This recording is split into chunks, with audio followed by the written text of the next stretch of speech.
স্বামী আমার রাজ দরবারে গিয়েছে অনেকক্ষণ ধরে, কোনোদিন তো এত বিলম্ব করে না, আজ এত বিলম্ব করছে কেন? তবে কি কোনো বিপদগ্রস্ত হয়েছে?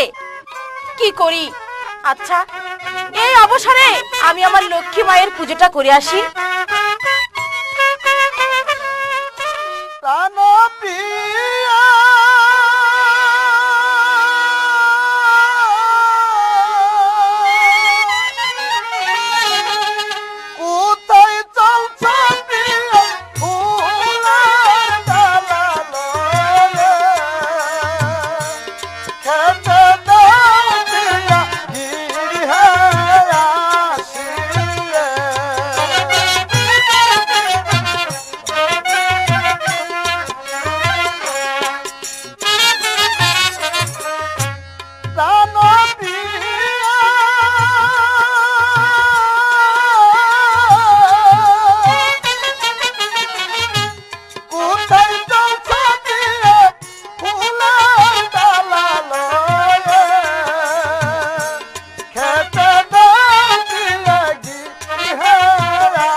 চলো স্বামী, তোমাকে আমি খেতে দিচ্ছি।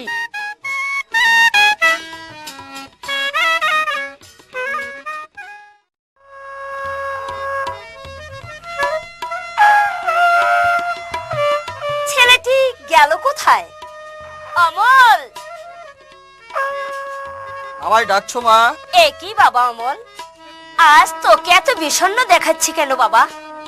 মুখ মলিন, চোখে জল, বল বাবা বল, তোর কি হয়েছে? ও মা জননী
প্রমিত সবাই বলে উপহাস কবিয়া বলে মাংস দিনের ছেলে ও মা জননী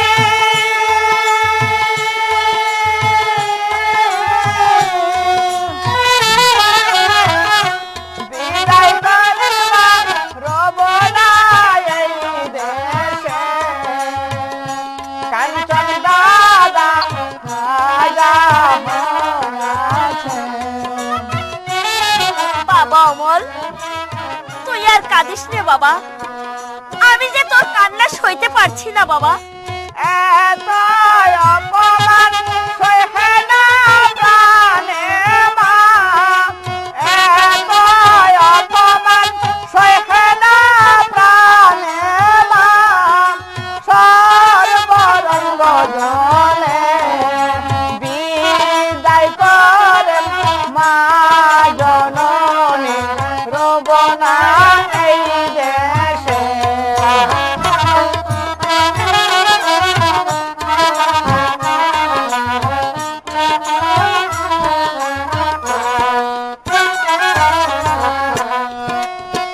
এত অপমান সহে না প্রাণে মা, এত অপমান সহে না প্রাণে মা, সর্বরঙ্গ জলে বিদায় করে মা জননী রব না এই দেশে। বিদায় করে মা জননী রব না এই দেশে।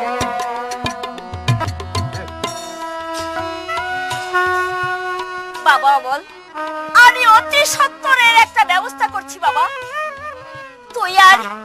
তুই আর কাঁদিস নে বাবা। তুই মনে রাখিস, আমি যদি এর কোনো ব্যবস্থা করতে না পারি তবে বৃথাই আমার নারীর কুলে জন্ম নেওয়া। মা, কোথায় সেনাপতি? আমাকে কি জন্য স্মরণ করেছেন মহারানী? সেনাপতি, রাজা আমাকে কিছু জিজ্ঞাসা না করে কাঞ্চনকে রাজ্যভার তুলে দিয়েছে। এখন আমি কি দাঁড়িয়ে দাঁড়িয়ে তার তামাশা দেখব? আমি কিছুতেই কাঞ্চন কুমারকে রাজা হতে দেব না।